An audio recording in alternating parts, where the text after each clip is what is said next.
From Hollywood, it's time now for John Lund as Johnny Dollar. Dan Mapes. You left word for me to call? Oh, Lieutenant, I've been trying to see you on this Latourette thing. What's your connection, Dollar? I'm investigating for the National Underwriters. Oh. Did you know Thompson? Yeah. Too bad.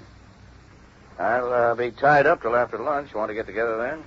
Anything I can do in the meantime? No, thanks. But enjoy the weather, Dollar. I don't think you'll enjoy the case. I'll see you in my office about 2. Right, Lieutenant.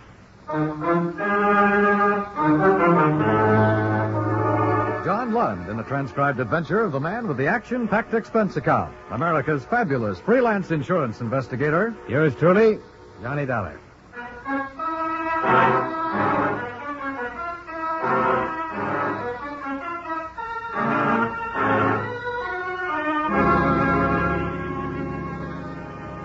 Expense account submitted by Special Investigator Johnny Dollar to Home Office, National Underwriters, Hartford, Connecticut. The following is an accounting of expenditures during my investigation of the Latourette matter. Expense account item 1, $97.50. Airfare and incidentals between Hartford and Denver.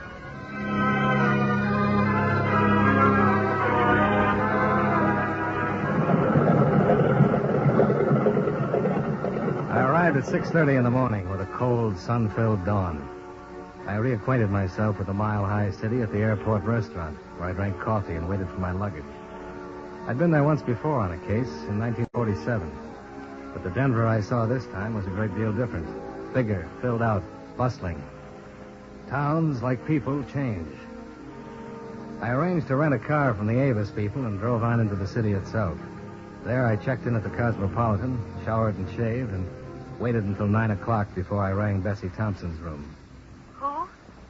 Johnny Dollar, Bessie. Oh, you're here? Yeah, as a matter of fact, in the same hotel. Same case Tommy was working on? Yeah. Be careful, Johnny. Everybody seems to die who has anything to do with it. Why don't I buy you some ham and eggs? Why not? Expense account item 2. $4 and... No, I guess not. This one was on me. Buying breakfast for the widow of the man who died on the case I was taking over. It was a difficult meal. I buried him here. Yeah? I would have taken his body back to Hartford, but the expenses and all. Besides, it doesn't really make any difference where you're buried. The ground was frozen here, too. I hear they have to use jackhammers What happens now, Bessie? I haven't anything to stay around here for. I guess I'll go home. Try and get a plane out sometime today. Maybe that'll be better. I'm 32 now. I'm still attractive. I suppose some man will come along. Even men. Bessie, what is this? You tell me what it is. The coroner said that Tommy might have been drunk. That he wandered out on the highway and that the driver of the car that hit him could have done it and not even known it. I know Tommy drank. But not like that. Or did he? What do you mean? You were with him for 3 weeks in Omaha last year. When he was away from home, from me, Johnny, was he... I mean, did he drink a lot and get around? I never saw him do anything like that, Bessie. Honest? Honest. Don't lie to me now. He was in love with you, Bessie, and he didn't care who knew it. Don't torment yourself with thoughts like that. We're awful that way, aren't we? I mean, women. I think you're wonderful that way, too. Thanks. Tommy was murdered, Johnny. It couldn't have been a hit-and-run accident. Bessie, And they aren't doing anything about it. They haven't found out a thing. Oh, easy, honey. They're working on it. You know that. It's all tied in with that Latourette man. Tommy found out something, and he was killed for finding it out. Bessie, I'll have to tell you right now. What reports Tommy sent in on Latourette don't make him responsible in any way. Then why are you here? Just to wrap up the details. I see. There'd have to be something more than what we have now. Then there is something more. Tommy phoned long distance the night before he was killed. He said he thought he'd be coming home in a couple of days. Did he say anything about the case? No, but he was coming home. That meant he had it about finished. He sent in a report the day before he was killed. There was nothing. But the police didn't find any report for that day in his room. How did he get out to that place on the Golden Road? Who was he with? Johnny, he was killed. He had something on someone in this case, and he was killed. If he was, we'll find it out. All right. Where's he buried? Crown Hill Cemetery. I'll send some flowers out there. Get the man who ran him down. He'd like that a whole lot better.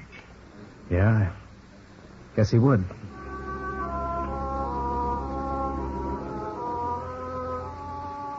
I suppose I was trying to tell her in the gentlest way I knew that men do go out to taverns and drink, that occasionally they do drink too much, and that it was entirely possible that Tommy Thompson had been killed as reported, and not for any information or investigating connected with Frank Latourette. When I met and talked with Lieutenant Mapes at 2 o'clock, he confirmed this. Here's the report from our arson man. Uh-huh. And this is from homicide. Uh-huh. You can take those copies with you if you like. Had them made up for you. Thank you very much, Lieutenant. The fire was reported by a passerby about 2 o'clock last Wednesday morning. By the time the trucks got there, the whole bookstore was in flames. When they broke in, they found Mrs. Latourette's body. She'd suffocated in the smoke. Her husband said she'd been there working on the books. Uh-huh. There was no evidence that her death was anything but accidental. And in the opinion of our arson man, the fire was caused by a cigarette. She fell asleep working in the office, and the place caught fire. But your man Thompson probably sent you all this, didn't he? Yeah, the fire policy had to be investigated. Now, as far as Thompson's death goes, we're looking for a hit-and-run artist. The people who operate the tavern out there said he absolutely was not in there that night. Mm-hmm. At any rate, we'll have to go on that assumption because we haven't been able to dig up anyone who can say he was there that night. The tavern people could be lying. Thompson could have gone in there, gotten himself loaded, and walked out in front of a car. They'd be in license trouble if that happened. Yeah, sure. On the other hand, we'll just have to assume Thompson wasn't in that tavern at all. Then what was he doing out on the Golden Road? I don't know. You know how he got there?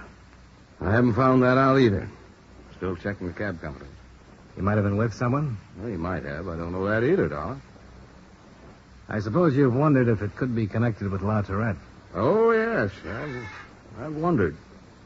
When a man in the same business dies like that, you're bound to wonder. But wondering about things is one of our hazards, Dollar. Well, you have it all right there. Since Latourette stands to collect about $80,000 fire damages and $17,000 on his wife's death, he's been gone into twice now.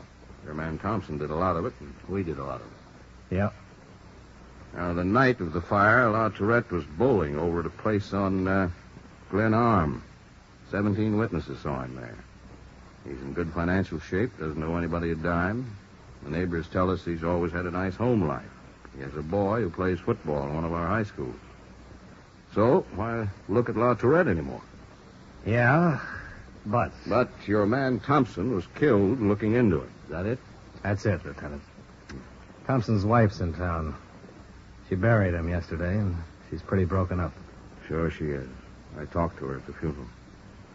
Her husband died hard and cold out on a lonely road, and we say he was drunk and got in front of a car.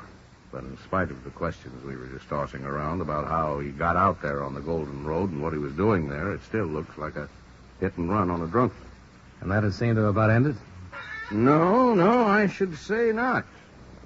We want to find the bird who ran Thompson down. And if there isn't enough in those reports to satisfy you that the fire was an accident, that Mrs. Latourette's death was an accident, and that Thompson's death was what we say it is, then just sound your horn. I'm around all day, and I'm open to any kind of suggestion. Okay? That sounds fair enough, Lieutenant. I might give you a ring. Right.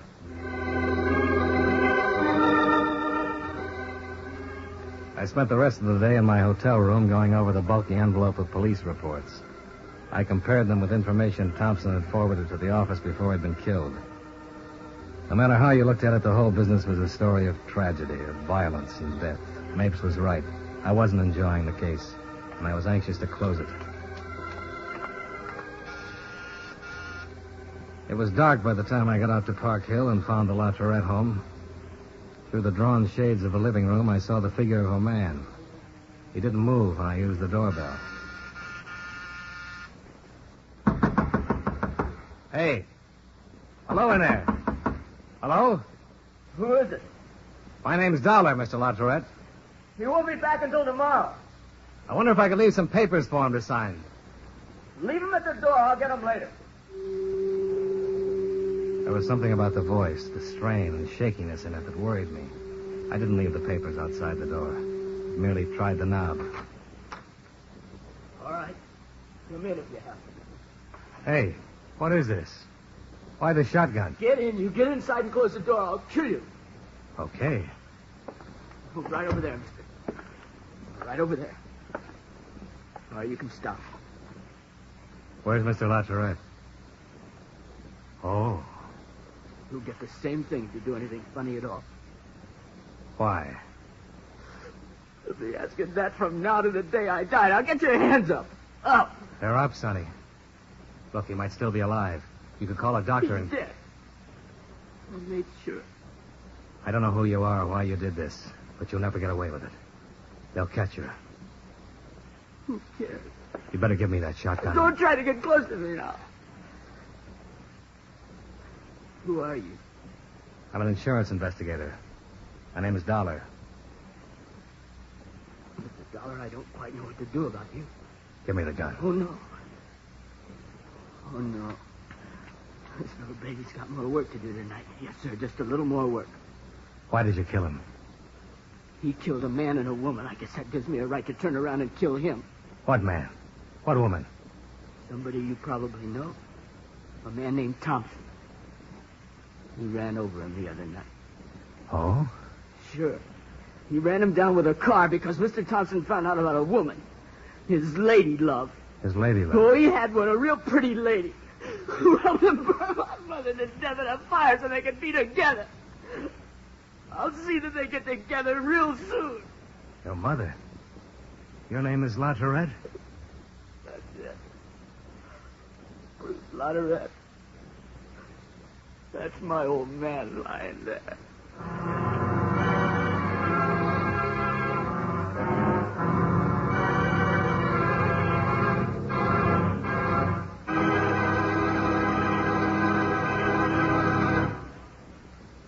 We'll return to yours truly, Johnny Dollar, in just a moment.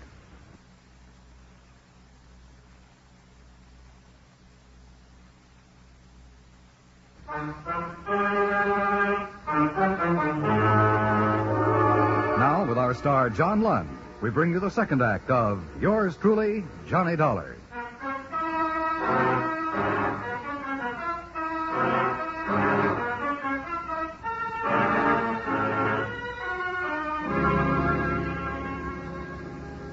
Bruce Latourette was young, and he was obviously out of his head with fear.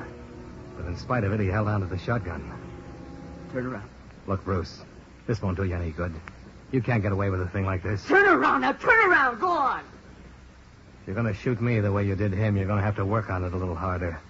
I won't turn around and die that I way. don't want to shoot you. You haven't done anything to me. Now, I told you to turn around and do it. He didn't do anything to you either, but you shot him. He killed my mother. He couldn't have killed her. The police checked him. The police don't know about Evelyn. Nobody knows about Evelyn but me. She burned the store down, and he might as well have done it. Evelyn? Evelyn who? I'm going to kill her, too. And I'll shoot you if you don't stop right where you are. I don't want to, but I will. That's better. Now stay there. Bruce. Bruce!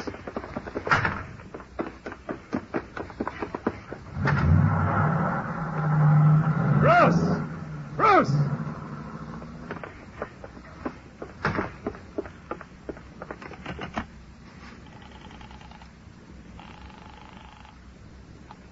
Operator. Give me the police. Hurry.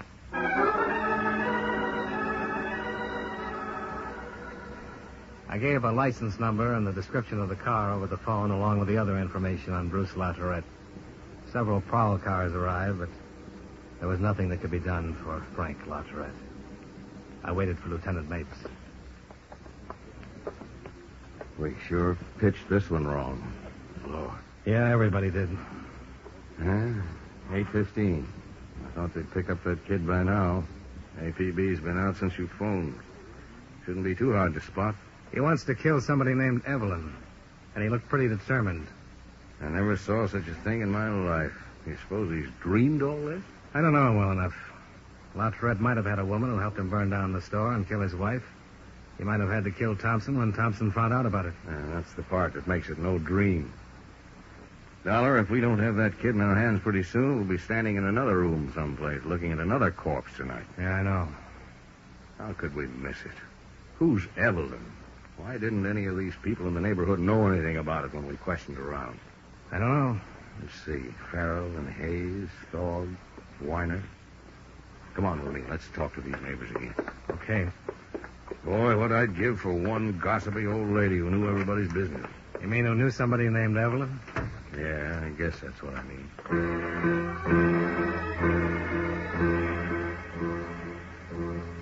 An hour of questioning in the neighborhood revealed no one who had any knowledge of Frank Latourette's association with a woman whose first name was Evelyn.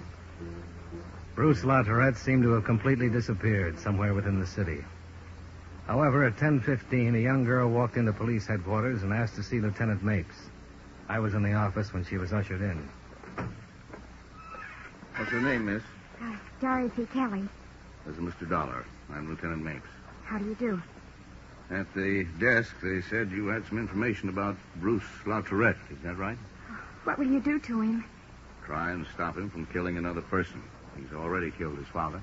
Yes, I know. I heard it on the newscast at 9 o'clock. You want to sit down? Thank you. You know Bruce? Yes, we go to school together. Mm-hmm. I don't know exactly how to tell you this. It isn't easy, I mean. I've heard Bruce talk about it ever since his mother was killed in a fire last week. Maybe I shouldn't have come down here at all. Well, if it'll help us stop him from killing someone else, you did the right thing. Do you know where Bruce is, Dorothy? No, honest, I don't know that. I'd tell you if I knew. What has Bruce been talking about, Dorothy? Well, he was pretty upset about his mother's death. He took it pretty hard. Yeah, sure. He was out of school all last week, and then when he came back this week, we had lunch together one day. He hardly ate anything, just sort of sat there staring out, you know? Mm-hmm. Did he say anything?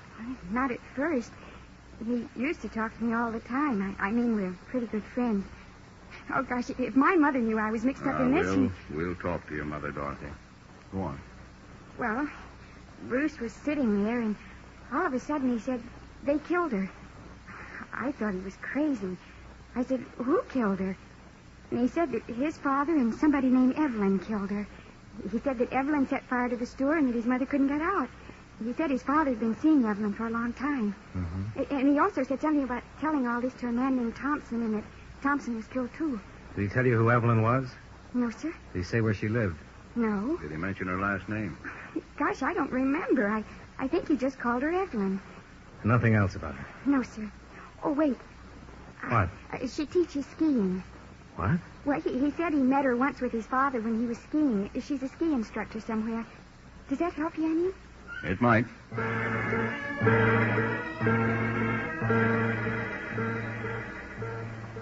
It did help.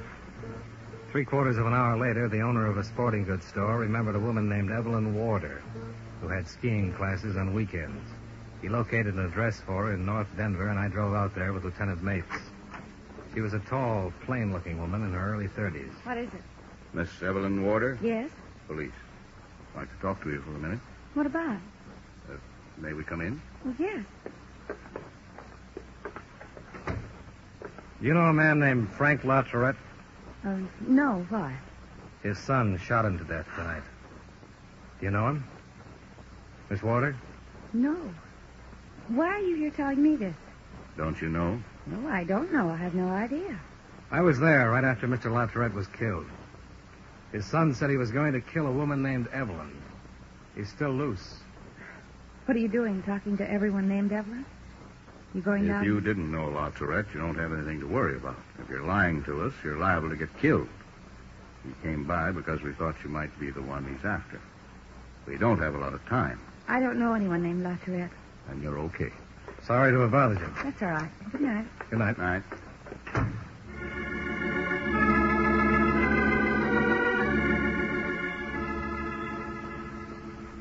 The pouting mouth, the plain face, the tall, ungainly person of Evelyn Warder didn't fit the role of a homebreaker or murderess. But we sat in the car across the street from her house. Mapes put in a call for 2 more cars to come out. It really didn't get sunny all day today. And this is a pretty lousy night. Nothing to say? Nope. Sure you don't. You could be in a nice warm hotel room getting a head full of sleep right now. I can do that anytime.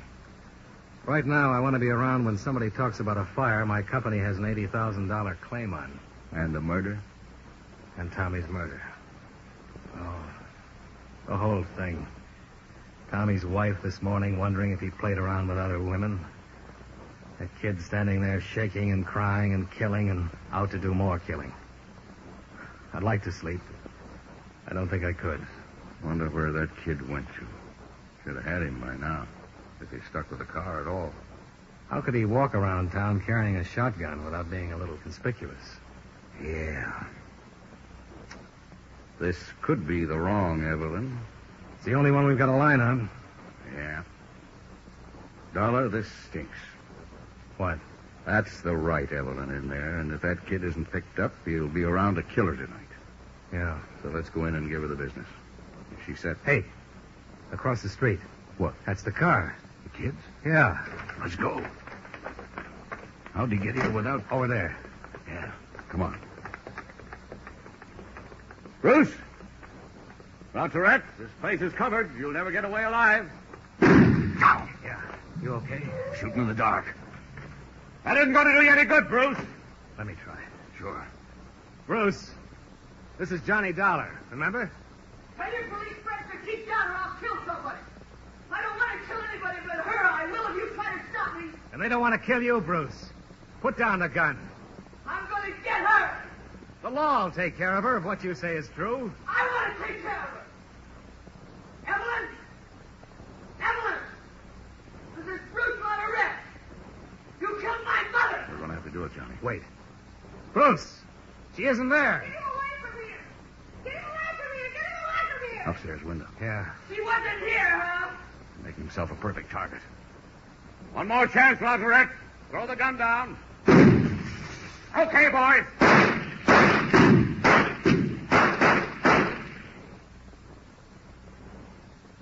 Well, that did it. Yeah.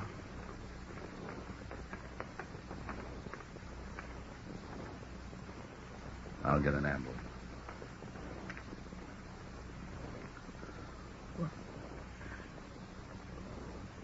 Why didn't they let me get her? Take it easy.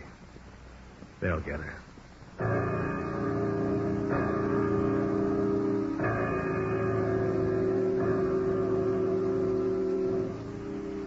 They did get her. She was taken down and charged with suspicion of murder and arson. Bruce Latourette was removed to the emergency hospital and died there 3 hours later. I was in his office when Lieutenant Mapes had a stenographer take a confession from Evelyn Warder. All right, Miss Warder. I met Frank 3 years ago skiing. He asked me to have dinner with him one night in town. Later, he'd see me every now and then. It was his idea. Killing his wife? That? No, that was mine. You figured out how to do it? Yes, why? You mind telling us about it? I knew she worked on the books in the store at night. I had a key to the store. I just went in there and saw she was sleeping and started the fire. How? Wastebasket. I knew the smoke and that little office would do the rest. Had you ever met her before? Oh, no. You never talked to her at all? No. Did he? I mean, about a divorce? He said he did, but I know he didn't. He didn't want to divorce her for me. So you killed her? I guess I did. The insurance man, Thompson? Yes. I guess the boy told him about us. He followed us out to the place on the Golden Road. I told Frank we'd have to get rid of him. And we did. Who was driving, Evelyn? I was. Your car? Yes. You killed them both, then? Mrs. Latourette and Thompson? You don't think Frank could have the nerve to do anything like that, do you? I don't know why I went for him. I really didn't, I guess. He has money, but no nerve.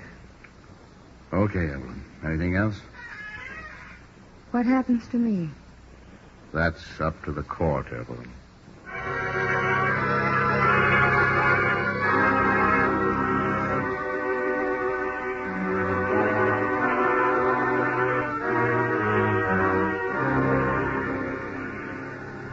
Expense account item 3, $12, hotel and board. Item 4, $12.50, car rental. Item 5, same as item 1, plane fare back home. Expense account total, $219.50. Yours truly, Johnny Dollar.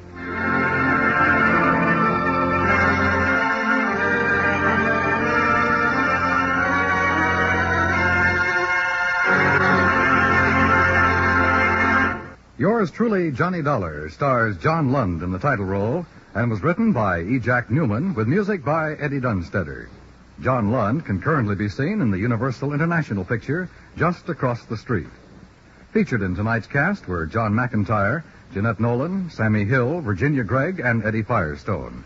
Yours truly, Johnny Dollar, is transcribed in Hollywood by Jaime Del Valle.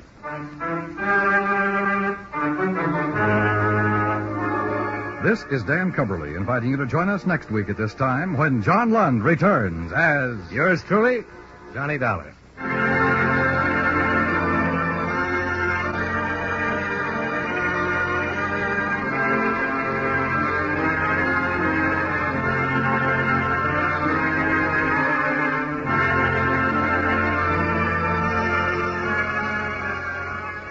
Sunday nights at the Star's Address, distinguished drama is always your fare when Lionel Barrymore narrates your Sunday Night Playhouse. Each week, this fine program turns the spotlight on a little-known or unsung hero of American history, bringing you the highlights of his career in brilliant original dramatizations. Don't forget, this Sunday on most of these same stations, Sunday Night Playhouse, starring Lionel Barrymore.